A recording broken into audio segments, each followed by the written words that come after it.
Hello YT family అందరికీ good afternoon అండి. ఈరోజు నేను ఒక మినీ వ్లాగ్తో నేను మీ ముందుకు వచ్చేసాను. సో అందరికీ కూడా గుడ్ ఆఫ్టర్నూన్ వన్స్ అగైన్. ఎలా ఉన్నారు అందరూ, బాగున్నారా? సో నేనైతే చాలా బాగున్నాను. ముందుగా వ్లాగ్లోకి వెళ్ళే ముందుగా ఎవరైనా నా ఛానల్ని ఫస్ట్ టైం చూస్తున్నట్టయితే ప్లీజ్ ఒక లైక్ ఇచ్చి సబ్స్క్రైబ్ చేసుకోవడం మాత్రం మర్చిపోవద్దండి. ఇంకా మనం వ్లాగ్లోకి వెళ్ళిపోదాము. Welcome back to our channel SV vlogs in Telugu. So ఈరోజు నేనైతే టిఫిన్ ప్రిపరేషన్లో ఉన్నాను. ఎర్లీ మార్నింగ్ 8:30 or 9 అయిపోయి ఉంటుంది టైము. సో నైట్ కొంచెం రైస్ మిగిలిపోయి ఉంటే దాన్ని పచ్చి కొబ్బరితో నేను కొబ్బరి రైస్ చేస్తున్నాను. ఆ రెసిపీ కూడా ఒక్కొక్కటిగా ఎక్స్ప్లెయిన్ చేస్తూ మీకు చూపిస్తాను, చూసేయండి.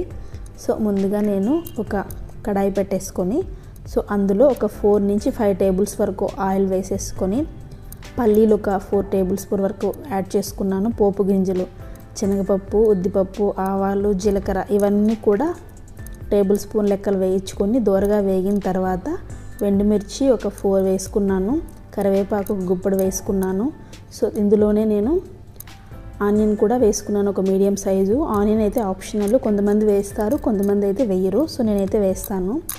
తర్వాత పచ్చి కొబ్బరిని మంచిగా క్లీన్ చేసేసుకొని ఒక 10 పలుకుల వరకు తీసుకొని దాన్ని మంచిగా కోర్సుగా బ్లెండ్ చేసుకున్నాను మిక్సీకి. సో ఇది మొత్తం వేగిన తర్వాత ఈ పచ్చి కొబ్బరి కూడా వేసి ఒక 2-3 మినిట్స్ అలా వేగనిచ్చిన తర్వాత వెంటనే రైస్ వేసుకొని కలిపేసుకున్నాను. సో ఈ స్టేజ్లో ఉన్నప్పుడే మనం ఉప్పు చెక్ చేసుకోవాలి. ఉప్పు చెక్ చేసుకొని మళ్ళీ ఒకసారి ఒక 3 మినిట్స్ వరకు మంచిగా కలయబెట్టేసుకోవాలి. అంతేనండి, కొబ్బరి రైస్ అయితే రెడీ అయిపోయింది. వేడివేడిగా పల్లి చట్నీతో మనం కొబ్బరి రైస్ సర్వ్ చేసుకొని తినచ్చు. చాలా బాగుంటుందండి. ఎప్పుడైనా మనకి నైట్లో రైస్ మిగిలిపోయినప్పుడు లెమన్ రైస్ కానీ లేదా మనకి అవైలబుల్గా ఏముంటే అది చింతపండు పులిహోర కానీ ఇలా చేసుకొని తింటే చాలా టేస్టీగా చాలా బాగుంటాయండి, వేస్ట్ కాకుండా. సో ఎవ్రీడే తినం కదా. నెక్స్ట్ వచ్చేసి ఇక్కడ నేను మీషోలో స్పూన్స్ పెట్టాను. సో ప్లాస్టిక్ స్పూన్స్ సాల్ట్ లేకి, కారం పౌడర్ లేకి, వీటిలోకి పెట్టాను. క్వాలిటీ వైజ్ అయితే ఓకే. సో వాడుకోవచ్చు, బాగున్నాయి. నెక్స్ట్ వచ్చేసి కార్న్ ఉన్నింది. సో వినాయక చవితి రోజు మనము దేవుడి దగ్గర పెట్టుకుంటాం కదా స్వీట్ కార్న్స్.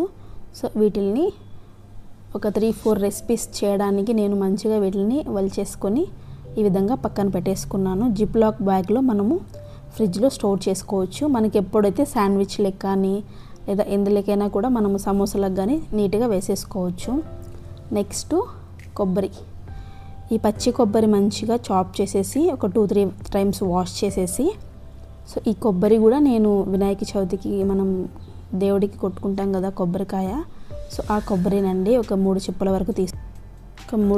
వరకు తీసుకొని మంచిగా మిక్సీ పట్టేసుకున్నాను. కొంచెం వాటర్ వేసుకుంటూ కోర్సుగా బ్లెండ్ చేయడం ద్వారా పచ్చి కొబ్బరి కాబట్టి అందులో నుంచి మంచిగా మిల్క్ అయితే మనకి వస్తాయి. సో వాటర్ వేసుకొని మిక్సీ పట్టుకుంటేను వాటర్ కంటెంట్ కూడా చూసుకొని మనము వేసుకోవాలి. మరీ ఎక్కువ పోసేసినా మనకి ఆ కొబ్బరిలో ఉండే మిల్క్ అనేది కొంచెం వాటరీగా ఉంటుంది. కొంచెం చిక్కగా వచ్చేంత వరకు ఈ విధంగా నేను అంతా కూడా స్ట్రైన్ చేసేసుకున్నాను. స్ట్రైన్ చేసిన తర్వాత ఈ మిగిలిన తురుమును కూడా నేను మంచిగా ఎండబెట్టేస్తున్నాను. సో ఇది కూడా మనకి మంచిగా ఉపయోగపడుతుంది. సో ఎండబెట్టడం ద్వారా పచ్చివాసన పోయి మనకు ఎండు కొబ్బరి తురుములాగా కూడా ఉపయోగపడుతుంది. ఇప్పుడు ఈ మిల్క్ని అయితే నేను నా దగ్గర ఉండే గ్లాస్ జార్స్ ఒక 3 వరకు ఉన్నాయి. సో వాటిల్లో మంచిగా స్టోర్ చేసేసుకొని పెట్టుకున్నాను. సో ఈ కొబ్బరి పాలతో మనం కొబ్బరి రైస్ చేసుకోవచ్చు, లేదా ఏదైనా స్మూదీ లెక్క కానీ యాడ్ చేసుకోవచ్చు. డైట్లో ఉన్న వాళ్ళకైతే చాలా ఉపయోగపడతాయి ఈ కొబ్బరి మిల్క్ అయితే. చాలా వరకు వీటి హెల్త్ బెనిఫిట్స్ అయితే ఆల్మోస్ట్ అందరికీ తెలిసే ఉంటుంది, ఎంత మంచిదో. హెల్త్కి చాలా మంచిది. కొబ్బరి రైస్ చేసుకున్న బెస్టే, మనము స్మూదీలోకి యాడ్ చేసుకున్న మంచి హెల్దీ మిల్క్ అండి ఇది. సో నేను ఈ విధంగా స్టోర్ చేసేసి ఫ్రిడ్జ్లో పెట్టేసుకుంటున్నాను. మనం దీన్ని ఒక 1 వీక్ వరకు స్టోర్ చేసుకొని వాడుకోవచ్చు. మరి ఎక్కువ రోజులు వాడితే సో బాగుండదు. సో 1 వీక్ వరకు స్టోర్ చేసుకొని ఈ 1 వీక్ లోపల మనము ఏదైనా నచ్చిన రెసిపీస్ చేసుకోవచ్చండి. సో నేనైతే స్మూతీలోకి వాడతాను. ఎక్కువగా నేనైతే కొబ్బరి రైస్ చేస్తాను, చాలా బాగుంటుంది. మా బాబు కూడా చాలా ఇష్టంగా తింటాడు, మంచి హెల్దీ కూడా. సో ఈ విధంగా నేను వేస్ట్ చేయకుండా ఆ కొబ్బరి పాలు తీసేసి అందులో నుంచి కొబ్బరి కూడా నీట్గా మంచిగా ఎండబెట్టేసాను నేను. సో ఒక మంచి ఎండలో ఒక 1 డే వరకు ఎండితే మనకి కొబ్బరి కూడా మంచిగా బాగా రెడీ అయిపోతుంది. సో మనం మసాలాలకు కానీ దేంట్లోకైనా మనం ఈ కొబ్బరిని వేస్ట్ చేయకుండా యూస్ చేసుకోవచ్చండి. సో ఈ విధంగా నేను వినాయక చవితికి నైవేద్యంగా పెట్టిన కొబ్బరి కానీ కాన్స్ కానీ నేను ఈ విధంగా స్టోర్ చేసుకొని పెట్టేసుకుంటున్నాను. నెక్స్ట్ ఈవినింగ్ ఆఫ్టర్నూన్ లంచ్లోకి నేను ఆమ్లెట్ కర్రీ చేశాను, మునక్కాయ కర్రీ. సో అది నేను చూపించలేదు, రికార్డ్ చేయలేదు, ఆల్మోస్ట్ అందరికి తెలిసే ఉంటుంది కదా అనేసి. సో మునక్కాయ కర్రీ విత్ ఆమ్లెట్తో ఆఫ్టర్నూన్ లంచ్ అయితే మాది కంప్లీట్ అయిపోయిందండి.